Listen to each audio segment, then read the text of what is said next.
အားလုံးမင်္ဂလာပါကျွန်တော်ဒီနေ့ sharing လုပ်ပေးနေတာတခုရှိပါတယ်အဲ့ဒါကတော့ဂျပန်နေတော်တော်များတော့မသိသေးတယ်ဂျပန်နိုင်ငံကြီးဘယ်လိုဖြစ်ပေါ်လာတယ်ဆိုတဲ့အကြောင်းကိုကျွန်တော်ဒီနေ့သိသလောက်လေး sharing လုပ်ပေးကြပါတယ်ဂျပန်နိုင်ငံကဗျကျွန်တော်တစ်နှစ်တည်းတက်လာတဲ့နဲ့ဂျပန်နိုင်ငံဆိုဖြစ်ပေါ်လာတာမဟုတ်ပဲနဲ့ဟိုလူတွေစတင်နေထိုင်တဲ့ခေတ်ကလည်းပြောဂျပန်ကျွန်းဆွယ်တွေမှာဟိုလူတွေစတင်တည်ရှိလာတဲ့ခေတ်ကလည်းပြီးတော့စံတဘာတွေစိုက်ပျိုးတဲ့ခေတ်ပြီးတော့အာနာရှင်တွေပေါ်ပေါက်လာတဲ့ခေတ်နောက်ဆုံးမှဂျပန်ဆိုပြီးတော့နာရာခေတ်ပေါ့နာရမျိုးယူတီထောင်ပြီးတော့ဂျပန်နိုင်ငံကြီးကိုဒီတစ်ကမ္ဘာလုံးကအတိမတ်ပြုတ်လိုက်တဲ့ဂျပန်ကြီးစတင်ဖြစ်ပေါ်လာတဲ့ခေတ်ပေါ့နော်အဲ့ခေတ်ဆိုပြီးပထမဆုံးခေတ်နေရတော့ကျွန်တော်လွန်ခဲ့တဲ့နှစ်ပေါင်း14000ခန့်နေပြီးတော့ကျွန်တော် BC 300ခန့်တည်ရှိခဲ့တဲ့ခေတ်ပေါ့နော်ကျွန်တော်အဲ့ဒါကိုဆိုရင်ဂျပန်လိုကျွန်တော်တို့ဂျိုမွန်ခေတ်လို့ခေါ်ပါတယ်ကျွန်တော်ဂျိုမွန်ခေတ်မှာဘာတွေဘလို့ဖြစ်ခဲ့လဲဆိုတဲ့အကြောင်းကျွန်တော်ပြပြပေးပါမယ်ဂျိုမွန်ခေတ်မှာကျွန်တော်လူတွေကဒီဂျပန်လူမျိုးတွေကပေါ့နော်ဂျပန်မှာဒီဂျပန်ကျွန်းတွေ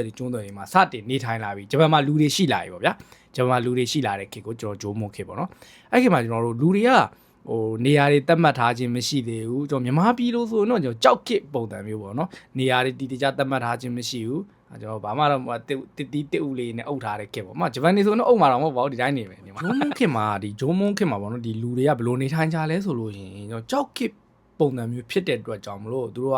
ကတဘာဝအတိုင်းနေထိုင်တာဖြစ်တဲ့အတွက်ကြောင့်မို့ဗာလဲအမဲတွေလိုက်ပြီးတော့စားတောက်နေထိုင်ကြတယ်ပြီးသွားလို့ရှိရင်ကျွန်းသွဲတွေမှာနေထိုင်တာဖြစ်တဲ့အတွက်ငါးတွေဖမ်းပြီးတော့စားတောက်နေထိုင်ကြတယ်ပြီးရင်တီဥဗျာတဘာဝအတိုင်းတီဥတွေကိုစားတောက်ပြီးနေထိုင်ကြပြီးတော့နောက်တစ်ချက်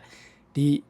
ဂျိုးမွန်းဆိုတဲ့ခေါင်းစဉ်อ่ะဗောနော်ဂျိုးဆိုတာကြတော့ကျွန်တော်ဂျိုးမွန်းဆိုတာကတော့အလှဂျိုးမွန်းဆိုတာဂျိုးအလားနဲ့ဆင်ထားတဲ့အိုးကြီးတွေဗောနော်ဟိုးကြီးတော့အိုးကြီးတွေဗောအဲအိုးကြီးတွေထဲမှာသူတို့အစားတွေကိုလှောင်ပြီးတော့ရေရှည်ပေါ့ဗျာကျွန်တော်သူတို့စားနိုင်အောင်လို့ရေရှည်လှောင်ပြီးတော့သူစားတောက်ပြီးနေထိုင်ကြရပါတော့အဲ့ဂျိုးမွန်ခေတ်ကိုနောက်ဆုံးအနေနဲ့သုံးသပ်ရမယ်ဆိုလို့ရှိရင်တော့လူတွေတော့စတင်ရှိလာပြီဒီဂျပန်နိုင်ငံလို့တည်ရှိမဲ့နေရာမှာကျွန်းဆွယ်တွေမှာလူတွေတော့စတင်တည်ရှိလာပြီဒါပေမဲ့ဒီဂျပန်နိုင်ငံကြီးရဲ့လို့တော့စတင်မဖြစ်သေးဘူးပေါ့နော်ကျွန်တော်ဗီဒီယိုလေးကိုကျွန်တော်ဒီနေရာမှာပဲသုံးသပ်ချင်ပါတယ်ကျွန်တော်နောက်ဗီဒီယိုလေးမှာကျွန်တော်စံနေစတင်စိုက်ပျိုးတဲ့ခေတ်ရာရောခေတ်ကြောင့်ကျွန်တော်သိတဲ့လောက်လေး sharing လုပ်ပေးချင်ပါတယ်အဲ့တော့ဗီဒီယိုလေးကိုဆုံးထိကြည့်ပြီးတော့ကျေးဇူးအများကြီးတင်ပါတယ်ကျွန်တော်နောက်ဗီဒီယိုလေးမှာတွေ့ပါမယ်ကျေးဇူးအများကြီးတင်ပါတယ်